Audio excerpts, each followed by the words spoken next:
Breaking news on 41 Action News starts right now. And the breaking news we're talking about here, a major fire near downtown Kansas City. It's happening right now at Truman in Montgall. We know at least 2 buildings are on fire. Let's get straight out to 41 Action News reporter Belinda Post, who is on scene with a live interview with the police chief. Belinda.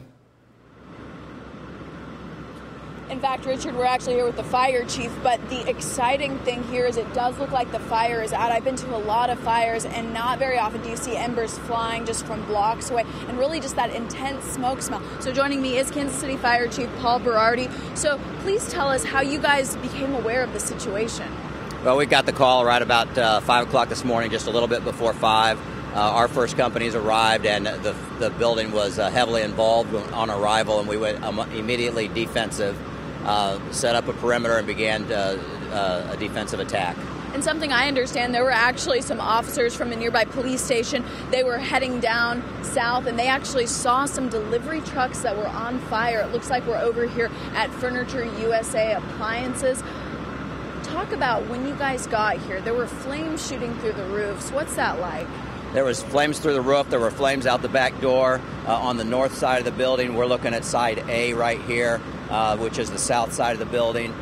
There were flames shooting out the back on the north side, on the seaside, and through the roof. And you talked about the embers, and we did have embers flying about 200 or 300 feet away. We established a perimeter with heavy water to the west of us, about 200 or 300 feet, to knock down those embers.